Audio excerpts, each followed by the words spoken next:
નમસ્કાર દર્શક મિત્રો, સુરત ફર્સ્ટ ન્યૂઝમાં હું મેઘા અગ્રવાલ આપનું હાર્દિક સ્વાગત કરું છું. આપ જોઈ રહ્યા છો સુરત ફર્સ્ટ ન્યૂઝ. નજર કરીએ આજના મુખ્ય સમાચાર પર. નીટ પરીક્ષા રદ થવા બાબતે પ્રેસિડેન્સી સ્કૂલના આચાર્ય દીપિકા શુક્લનું નિવેદન. વિદ્યાર્થીઓ કરેલી મહેનત પર પાણી ફરી વળ્યું. વિદ્યાર્થીઓ ખૂબ આશા સાથે પરીક્ષા આપી હતી. વિદ્યાર્થીઓએ ફરી પરીક્ષા માટે પ્રિપેર થવું પડશે. જવાબદાર લોકો સામે કાર્યવાહી થવી જોઈએ. પેપર લીક ન થાય તે પ્રકારે સરકારે પણ સિસ્ટમ ઊભી કરવી પડશે.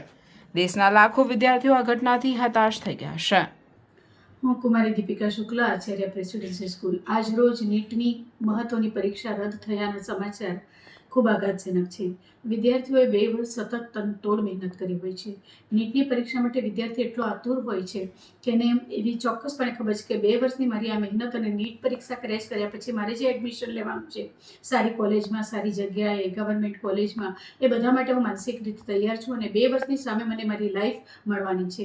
હવે આવી પરીક્ષાઓ, જો આટલી ઉત્તમ ગણાતી પરીક્ષાઓ જો પેપર લીક થવાને કારણે રદ થાય તો વિદ્યાર્થીઓની અને સમાજની માનસિક દ્વિધા ખૂબ વધી જાય. અમે પોતે પણ આ બાબતે અત્યારે ખૂબ જ કન્ફ્યુઝ છીએ કે વિદ્યાર્થીઓને શું આશ્વાસન આપીએ, સમાજને શું આશ્વાસન આપીએ. આવી ઘટનાઓ જો વારંવાર બનતી રહે તો પરીક્ષા ઉપરની વિશ્વસનીયતા ઘટે છે. આના કરતાં કોઈ ઉત્તમ વિકલ્પ શોધાવવો જોઈએ, પ્રવેશનો યોગ્ય આધાર શોધાવવો જોઈએ.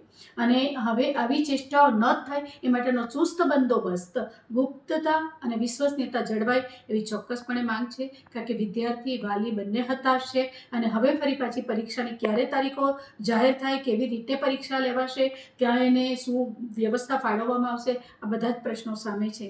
જો કે એવું ચોક્કસપણે કદાચ વિચારવામાં આવશે કે વિદ્યાર્થીની જે તે વ્યવસ્થા જે તે જગ્યાએ જ રહેશે, છતાં પણ વિદ્યાર્થીએ જે 2 વર્ષ મહેનત કરી છે, અત્યારે એ જે દ્વિધામાં છે એમાંથી બહાર નીકળીને હવે ફરી પાછી એમનું અપિયરન્સ કેવું રહેશે એ બાબતે વિદ્યાર્થી પોતે પણ ચોક્કસ કશું નક્કી કરી શકે એમ નથી. મને લાગે છે આ ખૂબ આઘાતજનક સમાચાર છે અને હવે આવી ઘટનાઓ ન બને એ તરફ સમાજે પૂરતું ધ્યાન આપવું પડશે. લાગતા વળગતા જે પણ પક્ષો છે એને પણ એની ઉપર ખૂબ ધ્યાન આપવું પડશે.